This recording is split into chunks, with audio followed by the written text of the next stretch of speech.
가기사는 증시 각도기. 안녕하세요. 증시각도TV 시청자 여러분, 투자자 여러분, 도기마을 여러분, 그리고 10만 금융전사 여러분 모두 반갑습니다. 11월 12일 월요일 한국 마감으로 찾아뵙게 된 각도기 각산주입니다. 조금 더 일찍 와야 되는데 제가 공부하느라고 시간이 좀 부족해서 양해를 부탁드리겠습니다. 사실은 제 현재 상황이 지금 한국 마감을 할 수 있는 상황은 아니에요. 저는 뭐 재밌긴 해요. 재밌긴 한데 사실은 다른 일을 더 많이 해야 되는 상황인데, 그럼에도 불구하고 많은 분들이 저희가 어떻게 지내고 있는지를 너무 궁금해하셔서, 그리고 저희 수많은 저희와 함께 하는 파트너 고객님들이 궁금해하고 있으셔서 이게 가장 효율적인 전달 방법이다라고 생각해서 일단 오후 한국 마감 계속 진행은 하도록 하겠습니다.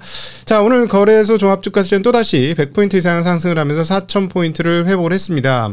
거래소는 굉장히 큰 폭 초강세를 보여주었습니다. 119.48포인트가 올라가면서 3.02%, 4,073.24포인트를 기록을 했고요. 코스닥 지수는 11.54포인트, 1.32%가 상승한 888.35로 역시나 대형주에 비해서는 소형, 중소형주들이 굉장히 부족한 흐름들을 보여주었습니다. 코스닥 시장은 더 열악한 모습을 보여주고 있고요. 오늘 그 지수가 3.02% 오르는데 대형주들의 역할이 컸습니다만, 오늘은 중형주들도 꽤 큰 역할을 했습니다. 이 이유에 대해서는 조금 이따 더 말씀드리도록 하겠습니다. 지난 주말에 제가 한국경제 빵꾸냈던 거 떼우러 나갔다가 이렇게 타이틀을 정했죠. 아직은 하락을 즐길 때 라고 제가 타이틀을 뽑아줬습니다. 한마디 정해달라고 해서. 그래서 개인적으로는 하락을 즐길 때라고 생각했고, 지난주 하락이 되길래 지난번 4,100포인트 이상에서 현금화 일부를 조금 시도를 했었죠. 시도를 하는 중에 갑자기 툭 빠졌어요. 그래서 그 현금화 시도하던 것들을 다시 현금을 써버렸다, 이런 말씀을 좀 드렸었는데, 오늘 저는 그럼 어떻게 했을까요? 저는 오늘 또다시 현금 일부를 마련하는 선택을 했습니다. 왜냐하면은 너무 급하게 주식을 사가지고 또다시 현금 보유증이 너무 낮아진 계좌들이 너무 많아서, 현금 계좌 비율이 너무 낮은 계좌들은 오히려 현금화를 했고, 반대로 현금이 조금 있는 계좌들은 또 주식을 매수를 했는데 오늘 좀 잘 안 잡히더라고요. 좀 역시나 강한 장에는 살기가 힘들어. 오히려 빠지는 장이 즐거워. 그래야 살 수가 있으니까. 자, 이 얘기하면은 굉장히 재수없다라고 느끼실 수 있는데, 저도 그랬죠. 예전에 정말 주식 잘하는 친구가 이렇게 보니까, 은근히 보니까 말이야, 나는 빠져갖고 속 아파 죽겠는데 기분이 안 나쁘더라고, 걔가. 그래서 굉장히 약 올랐었거든요. 근데 여러분, 정말 죄송한데 이렇게 이거 하나만 지켜도 여러분의 계좌가 상당히 좋아진대. 마이너스 나는 날 사고요, 플러스 나는 날 파는 거. 요것만 예를 들어 일종의 매매 원칙, 이렇게만 하셔도 여러분 상당히 좋아지십니다. 이거 별거 아닌데, 진짜 별거 아니잖아요. 근데 해보세요. 어떻게 되나. 실제로 하면 오른 주식 사고 싶고 떨어진 주식 팔고 싶어요. 그래서 사실은 주식은 쌀 때 사서 비싸게 파는 거니까 떨어질 때 사서 올라갈 때 파는 게 정상이야. 돈을 벌려면. 돈을 버는 정상 궤도는 그건데 잘 안 되죠. 잘 안 돼서. 그래서 한번 해보시라는 말씀 드리고 싶습니다.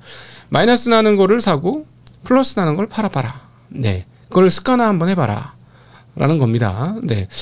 물론 이제 상승장에서 불타기도 잘하고 이래야 되는 것도 있습니다만, 일반적인 투자 심리 기준으로 말씀드리는 겁니다. 자, 오늘 이렇게 강한 장을 보여주는 건 업계에서는 미국의 셧다운 우려가 감소하고 등등등 얘기를 하는데, 무슨 소리야. 아니에요. 그거 아니고, 그냥 오늘 한국 시장 3% 올린 건 원탑입니다. 원탑. 주제가 원탑이라 사실 내용 준비할 게 많지 않았어요. 원탑, 어떤 게 원탑? 네. 핵심, 오늘 아침에도 오늘 한국 시장 좋을 것 같아요 했던 거, 배당소득 분리과세 어제 이미 내용이 나왔던 내용이에요. 예, 근데 여기에서 추가로 더 나왔죠. 이제 거의 확정 분위기로 막 나오는 거예요. 확정 분위기가 나오는 거죠. 그래서 지금 이 기사를 조금 더 읽어보면, 최고세율 35%에서 25%로 완화하는데 공감대를 이룬 것으로 전해졌다. 주식시장 활성화 차원에서 이를 낮추는 방향으로 의견을 모아진 것으로 알려졌다.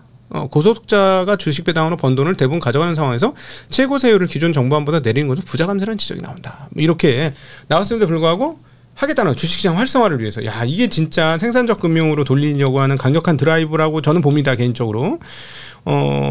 조금 이따 더 자세한 얘기를 하도록 하고요. 그래서 업종별로 흐름을 보면 오늘 가장 많이 오른 업종은 어딜까요? 증권업종입니다. 하우스 장사잖아. 시장이 좋아지면 하우스가 제일 좋잖아요. 그래서 하우스 장사하는 증권업종이 무려 업종지수가 6.5% 폭등을 했습니다. NH투자증권 10.14%, 신영 9.54, 상상인 9.2, 유진 8.6, 키움 8.3, SK 7.5, 다올 6.7, 삼성 6.6, 유안타 6.3, 현대차 6.3, 한화 5.9 등등등등 다 5% 이상 대부분 증권사들이 올랐습니다. 예.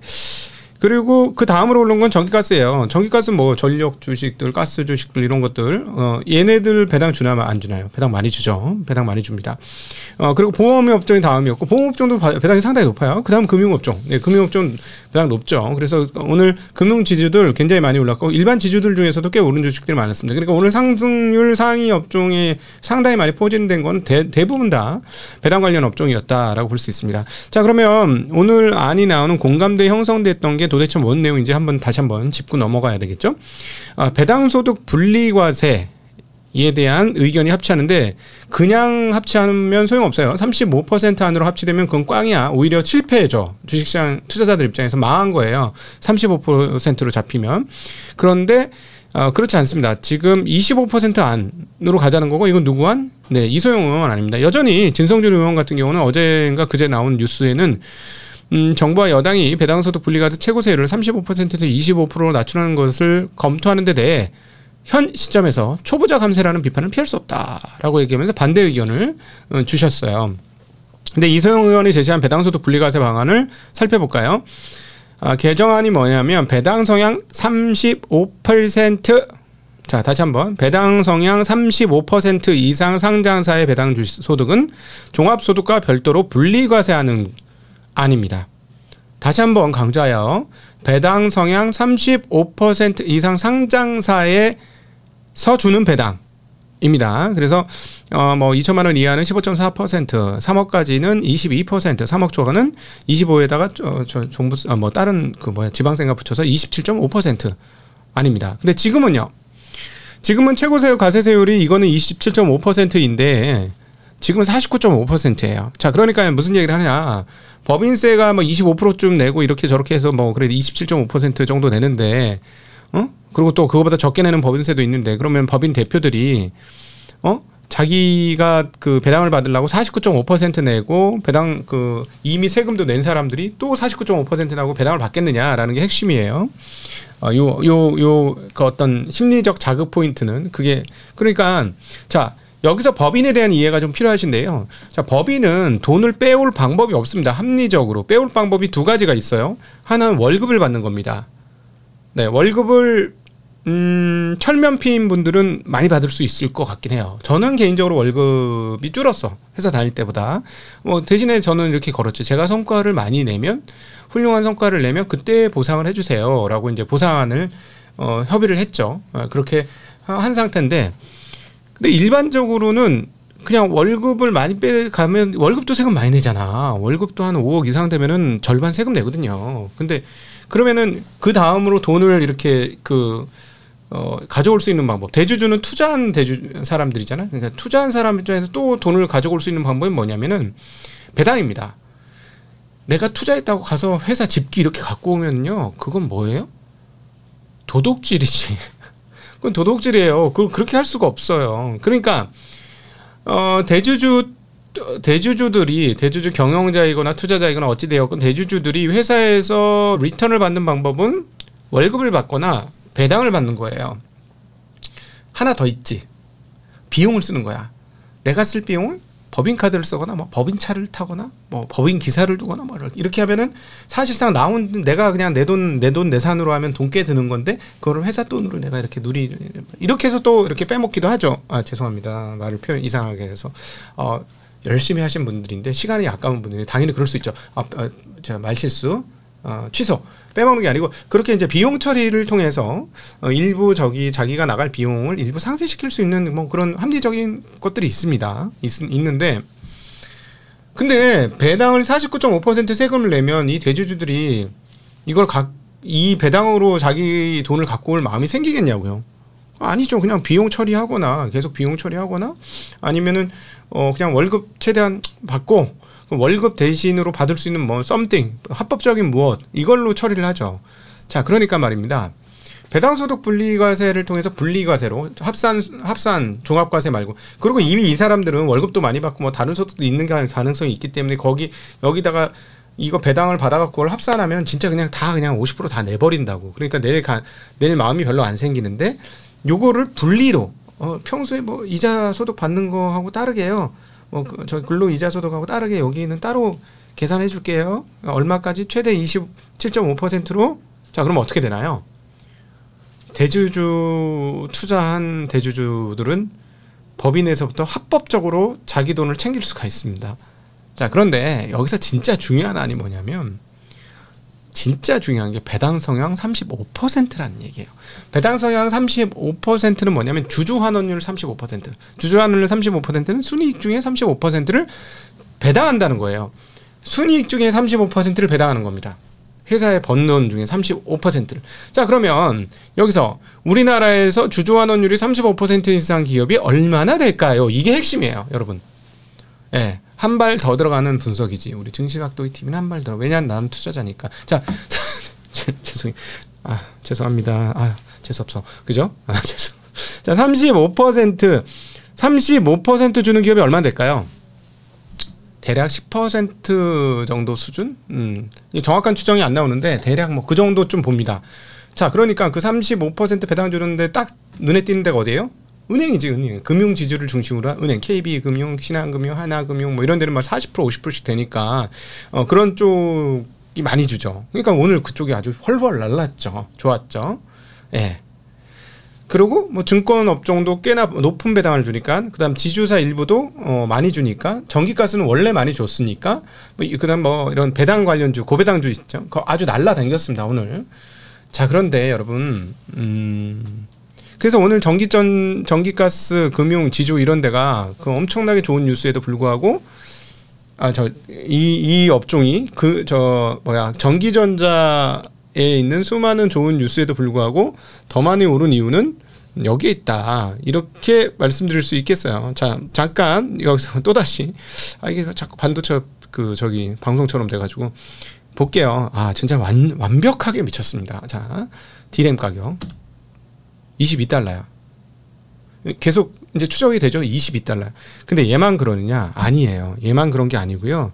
지금 보시면 이 DDR4 그다음에 플래시 메모리 오른쪽에 상승률을 보세요. 이거 그 전도 계속 이렇게 상승하고 있는. 심지어 제가 웃기다고 막 말씀드릴까 어제 마이크로 마이크로 SD 뭐 이런 거 있잖아요. 이런 짜질구레한 거, 이런 것도 가격이 지금 거의 2자릿수로 오르고 있어요. 그러니까 이거는 지금 이거 좀 이상해. 자, 오늘 IT의 신 이영수 대표의 대담을 꼭 보십시오. 왜 이런 상황이 오는지 좀 더 이해하기 쉬우실 겁니다. 그쪽으로 넘길게요. 이 내용은 거기서 들으십시오. 자, 다시 돌아가서 이렇게 전기전자 업종이 좋았음에도 불구하고 많이 올랐죠. 삼성전자 3%, 하이닉스 5% 올라서 많이 오르긴 했는데, 그럼에도 불구하고 왜 이쪽이 더 많이 오르느냐? 이 이슈가 그만큼 크기 때문입니다. 그래서 오늘장 한마디, 배당소득 분리과세는 효과 측면에서는 핵폭탄급일 듯. 핵폭탄급일 듯. 네, 저는 그렇게 봅니다. 이거 어마무시한 뉴스고요, 여러분. 그런데 그러면 오늘 오른 거는 그동안에 배당을 많이 주는 주식이 올랐는데, 자, 여기서 한 발 더 나가야 되겠죠?